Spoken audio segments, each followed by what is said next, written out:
Students, आज हम पढ़ेंगे 12वां पार्ट प्राकृतिक वनस्पति एवं वन्य जीव, natural vegetation and wild life. पेड़ों एवं झाड़ियों से ढके भूभाग वन कहलाते हैं। पेड़, घास, झाड़ी आदि प्राकृतिक वनस्पति कहलाती है।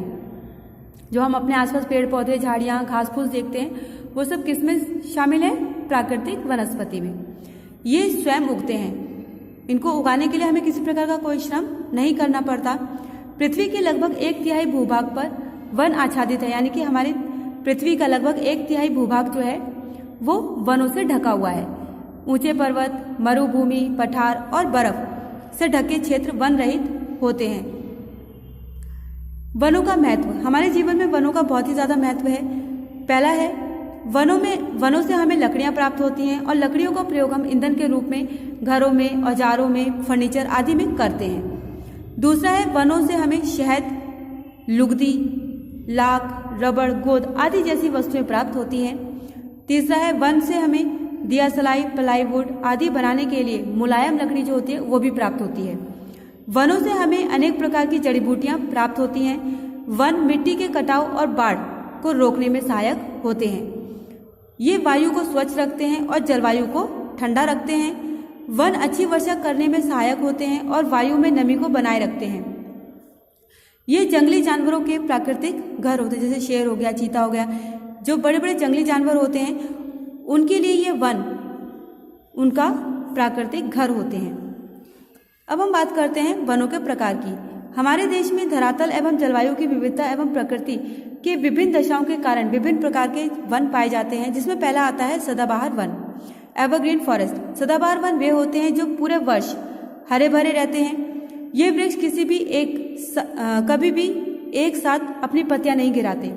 ये वृक्ष बहुत लंबे होते हैं।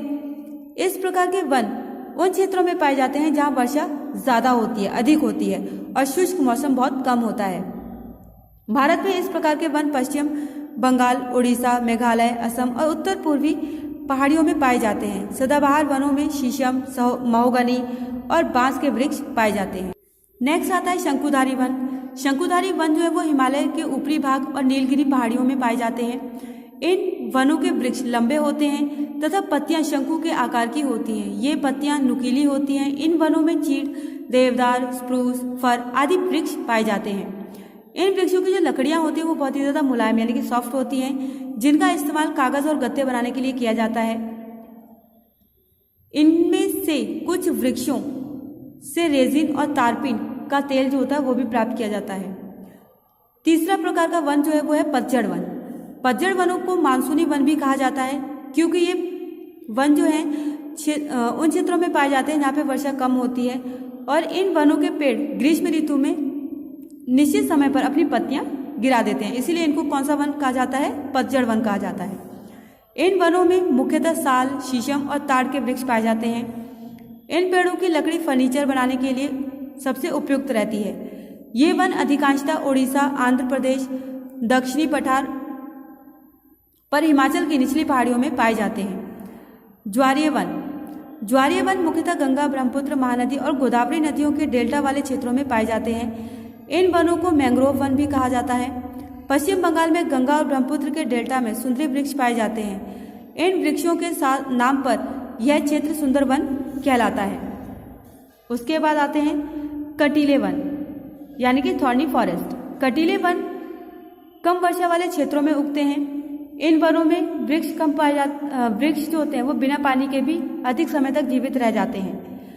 इन पेड़ों की लंबाई ज्यादा नहीं होती। इनकी जो जड़ें होती है वो ज्यादा गहराई तक जाती हैं पृथ्वी में, जिसकी सहायता से वे पानी सोखते हैं। इन वनों के वृक्ष और झाड़ियों की जड़ें लंबी, तना मोटा और पत्तियां छोटी एवं कांटेदार होती हैं। ये वन थार मरुस्थल के उत्तर पश्चिमी भागों और पंजाब व गुजरात के कुछ भागों में पाए जाते हैं। कटीले वनों में नागफनी, कीकर, बबूल और खजूर के वृक्ष पाए जाते हैं।